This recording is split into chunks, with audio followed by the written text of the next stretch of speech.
वन्दे मुकुन्द प्रियम् वन्दे भक्तजनाश्रयम् च वरदम् वन्दे शिवम् शङ्करम् ॐ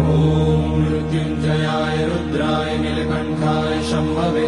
अमृतेशाय शर्वाय महादेवाय ते नमः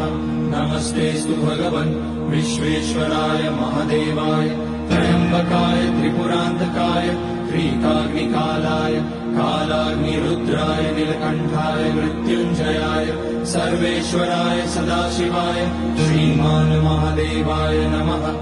ॐ नमः शम्भवाय च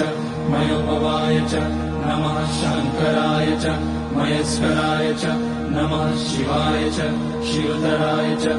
ॐ त्र्यम्बकं यजामहे सुगन्धिं पुष्टिवर्धनम् उर्वारुकमिव बन्धनान् मृत्योर्मुक्ष्यमामृतात् नागेन्द्रहाराय